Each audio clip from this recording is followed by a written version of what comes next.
ব্যাপার স্যার, আপনার হাত কাঁপছে কেন?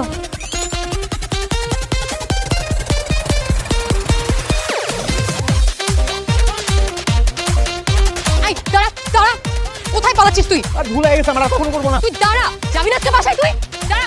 বউ শোনো না বউ, প্লিজ জুতার হাত থেকে নাও না, প্লিজ প্লিজ জুতার হাত থেকে নামাও। তুই মিথ্যা কেন বললি আগে সেটা বল। বউ ভাল লাগে না না? পরনারী খুব ভাল লাগে। এগুলো তুমি কি বলতেছো? ভুল হয়ে গেছে, তার জীবনে এরকম করছো না, প্লিজ জানিবার মতো মাফ করে দাও। চুপ, আর একটা কথাও না। কানে ধর, কান ধরে 50 বার উঠবোস করবি, না হলে কিন্তু জুতার মারটা আরে একটাও মাটিতে পড়বে না। করবি কিনা বল বল। কি চাপা শোন নাকি না চোর না, ও হচ্ছে আমার একমাত্র গুরুধর স্বামী। করছে এটা কি? রাস্তাঘাটে ঝগড়া করতেছেন কে লেগে? ভাই যান।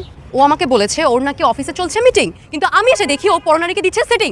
কত বড় নিমুখ হারাম স্বামী, ভাবেন একবার। না না, বিশ্বাস করো, আমি কোনো সেটিং টেটিং কিছু দিতেছিলাম না। তুমি যে মেয়েটাকে দেখছো, ও হচ্ছে আমার অফিসের জুনিয়র কলিগ, শুধু কথা বলতেছিলাম। তুই আর একটা কথা বলে নাই, ভিড়ের মধ্যে তোকে জুতা দিয়ে পিটাবো। তুলবো হাত, হ্যাঁ? কান ধর, কান ধর, ভাই কর যেহেতু খাইছেন রিয়েলিটি মাইনা নেন। কান ধরেন, কান ধর, উদ্ভস কর। কান ধরেন। এই মোবাইল নামাও, এই মোবাইল নামাও, নামাও। কান ধর, উদ্ভস কর।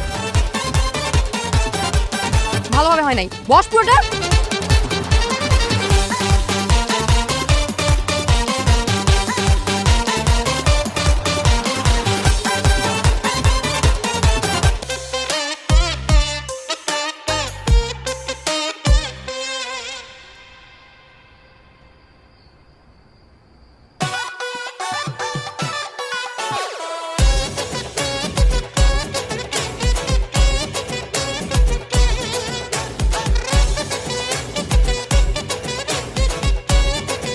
হ্যালো মুন্নি, কি অবস্থা?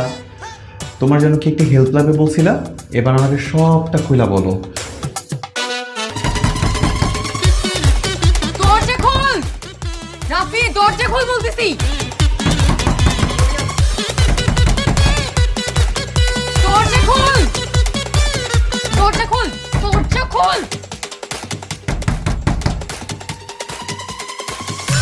কি ব্যাপার, কি হয়েছে? একটু কি ঠিকঠাক মতো টয়লেটটাও ব্যবহার করতে দিবা না? কার সাথে কথা বলতেছিলি তুই? আরে আমি কার সাথে কথা বলবো? আমি কি বাথরুমে মোবাইল নিয়ে আসছি? মোবাইল তো বিছানার পাশে, বালিশের পাশে ছিল, দেখো না তুমি? না, আমি স্পষ্ট শুনছি তুই কার সাথে কথা বলতেছিলি। কই দেখি। আরে তুমি বাথরুম থেকে বেরো না, কি করতেছো? আমি তো বাথরুমে আসি নাকি। শোনো কথা